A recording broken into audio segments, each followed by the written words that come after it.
La médecine préventive, donc littéralement qui s'occupe de prévention de l'apparition de maladies, ne concerne pas que l'animal sain. Pour nous, il peut aussi considérer l'animal convalescent d'une infection chronique. C'est la classification de l'Organisation mondiale de la santé qui considère la médecine préventive, qui s'adresse donc à un animal qui n'a pas de maladie et qui n'est pas malade.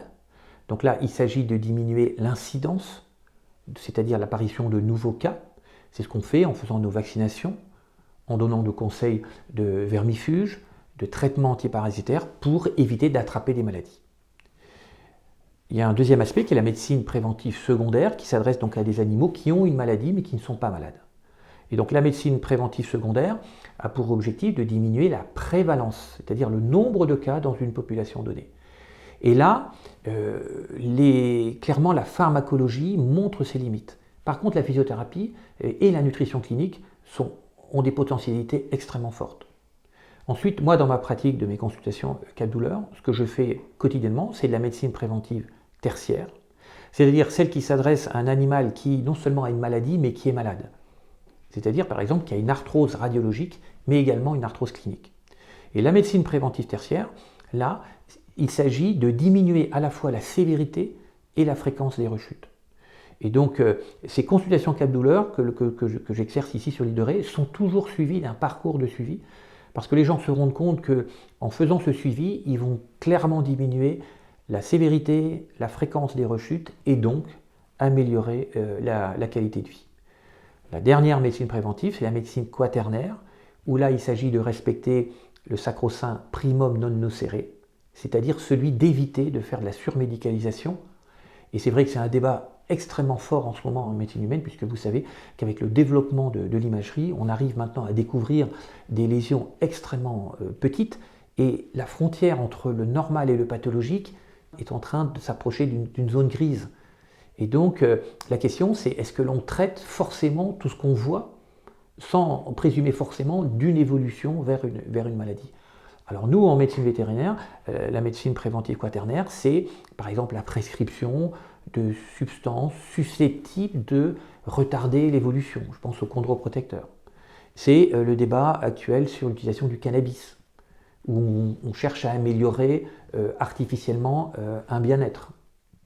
Et puis enfin, il y a peut-être aussi des questions à se poser sur le développement d'un certain nombre de chirurgies, peut-être parfois un peu hâtives, alors que la réalité de l'inflammation et surtout la réalité de la pathologie clinique douloureuse n'est pas encore avérée. Voilà. Donc cette médecine préventive quaternaire est un sujet délicat, potentiellement conflictuel, mais l'ensemble de la profession doit réfléchir, parce que là, vous comprenez bien sûr qu'on tombe sur un problème éthique de questionnement autour d'acharnement thérapeutique ou de surconsommation à la fois de médicaments ou de chirurgie.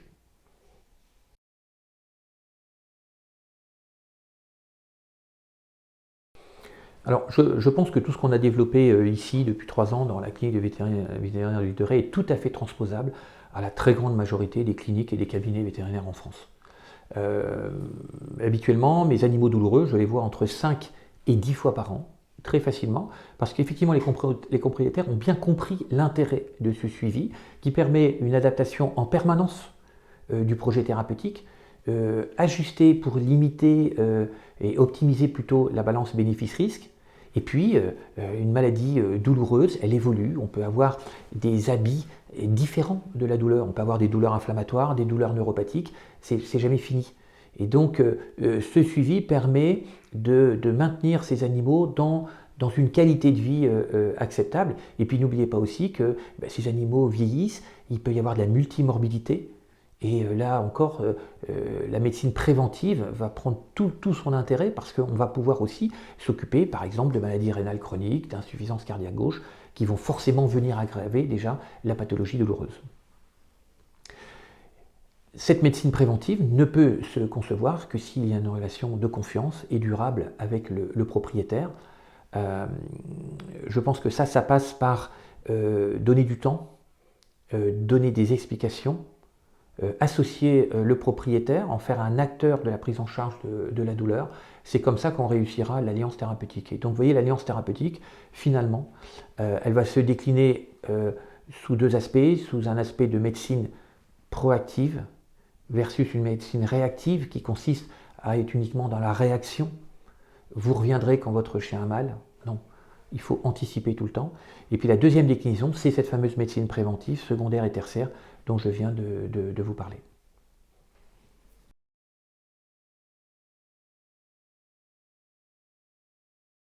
La médecine préventive, donc notamment secondaire et tertiaire, va beaucoup se développer. Ça passe par un changement de mentalité des vétérinaires praticiens qui doivent donc changer de paradigme, aller vers cette médecine proactive, proposer des visites de suivi.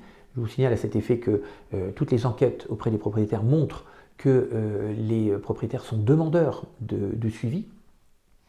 Il va y avoir une amélioration des connaissances aussi sur les méthodes réelles de prévention efficaces, je pense notamment à la physiothérapie. Et puis n'oubliez pas aussi que dans des objectifs de prise en charge des douleurs chroniques, par exemple arthrosiques, eh bien, on reste encore beaucoup, dans la très très grande majorité des cas, axé sur le soulagement de la douleur. Il nous reste tout l'enjeu formidable de corriger les anomalies à la fois structurelles et fonctionnelles de la pathologie. Et donc, s'attaquer aux conséquences, c'est bien et c'est utile parce qu'il y a de la douleur, mais il y a un champ de recherche absolument extraordinaire sur le fait de corriger les dégâts structurels et fonctionnels, par exemple d'une articulation arthrosique. Et là, ça voudra dire aussi qu'on va rentrer dans le cadre d'une médecine préventive parce qu'on va prévenir des douleurs qui semblaient inéluctables parce qu'associées à la dégradation de l'articulation.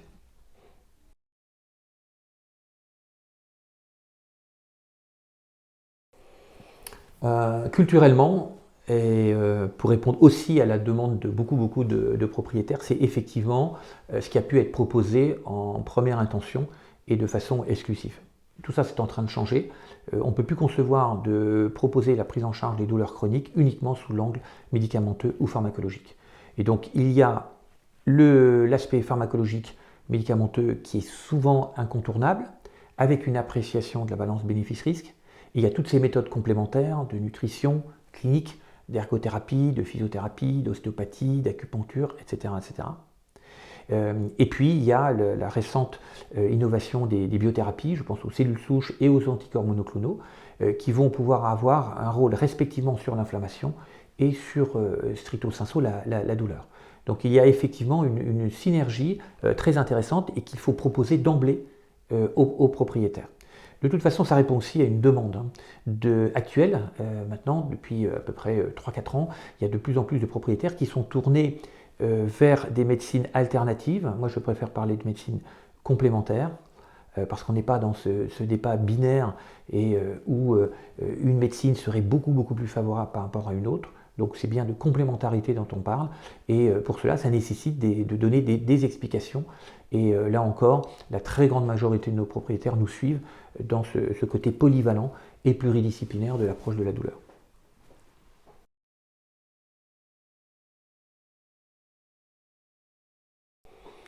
Alors, je pense qu'il est illusoire de considérer que tous nos animaux souffrent de la même façon. On sait maintenant qu'il y a comme pour l'homme, qu'il y a des différences de sensibilité et d'expression de la douleur. Et ça dépend de votre bagage génétique, ça dépend de votre histoire douloureuse, et ça dépend enfin du contexte émotionnel et cognitif dans lequel vous évoluez. Et donc, pour avoir des résultats optimaux, il faut personnaliser, il faut individualiser les traitements. Ça, c'est assez facile à faire, à une condition, c'est de faire de l'évaluation.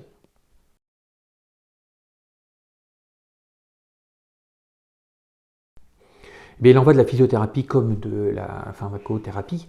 Je pense qu'il faut fuir des protocoles tout faits, uniformes, standardisés, parce qu'on oublie que l'animal douloureux a ses propres spécificités et qu'il a ses propres capacités de récupération. Et donc on sera dans une démarche beaucoup plus optimale quand on aura toujours comme souci d'évaluer nos résultats et d'adapter nos méthodes de physiothérapie en fonction de ce que l'on observe. Et c'est pour ça que la présence d'un vétérinaire est toujours indispensable, parce que c'est lui qui peut, au cours de son examen clinique, contrôler, vérifier les bénéfices du projet thérapeutique entrepris. Et donc je crois qu'il ne faut pas aller dans le confort des protocoles tout faits qui nient la réalité de l'individu. Et en matière de toute affection chronique, on peut avoir des protocoles, des guidelines, il faut s'en inspirer, mais il faut vite aller sur les particularités individuelles de chaque être vivant. C'est comme ça qu'on sera le plus performant.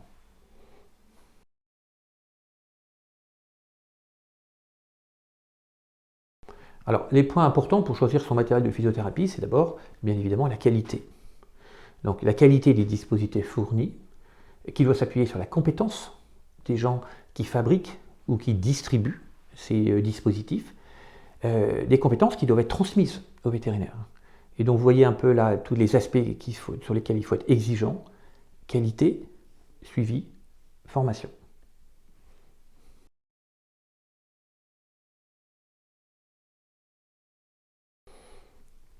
Alors, nous avons donc un partenariat historique de plus de 10 ans avec Mican. Et donc, cette confiance qu'on avait accordée il y a une dizaine d'années a été largement confortée par l'expertise des gens qui travaillent chez Mican. Expertise qui a été confirmée sur le terrain par les retours des praticiens. La confiance, elle est partagée avec Mican, notamment sur le laser. C'est le seul distributeur qui propose des garanties de 10 ans sur les diodes. Ça veut dire aussi qu'ils sont sûrs de leur matériel, de la qualité de leur matériel. Et puis enfin, Mican, c'est le seul également qui se soucie de l'appropriation des techniques qu'ils diffusent, notamment avec l'offre de formation continue, pérenne, sans limitation de temps, pour les vétérinaires et l'ensemble de leurs collaborateurs. Et donc, au-delà de la vente ponctuelle d'un dispositif, il y a ce souci de Mican d'accompagner la profession vétérinaire dans la durée et non pas juste dans un acte ponctuel commercial de vente.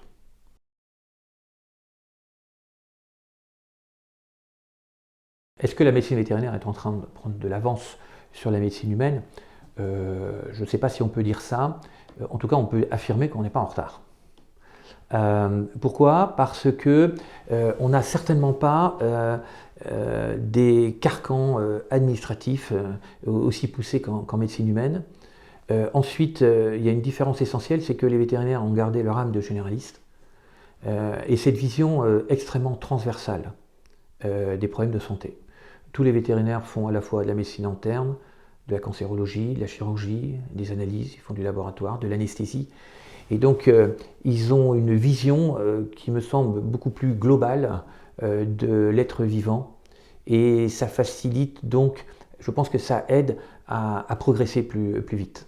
Et je peux vous garantir d'une chose, c'est que nos médecins spécialisés dans la douleur sont très preneurs de ce que nous, on peut faire en médecine vétérinaire, parce que, pour deux raisons. La première raison, c'est qu'on est toujours, nous, vétérinaires, dans l'hétéro-évaluation. C'est-à-dire qu'on évalue à la place. Et nos amis médecins évoluent la douleur à la place des bébés, à la place des personnes âgées qui ont des maladies neurodégénératives. Mais leur quotidien, c'est quand même les propriétaires qui relatent les caractéristiques de la douleur. Donc, ça les étonne plutôt de ce savoir-faire qu'on a, puisqu'on est toujours dans l'hétéroévaluation, avec aussi le côté multi-espèces, avec des registres à la fois émotionnels et comportementaux qui peuvent être extrêmement spécifiques et variés. Ensuite, le développement notamment des biothérapies nous ont permis d'aller plus vite que la médecine humaine et on a également parfois des différences sur les retours d'efficacité, sur la balance bénéfice-risque. Je pense notamment à la problématique des anticorps monoclonaux.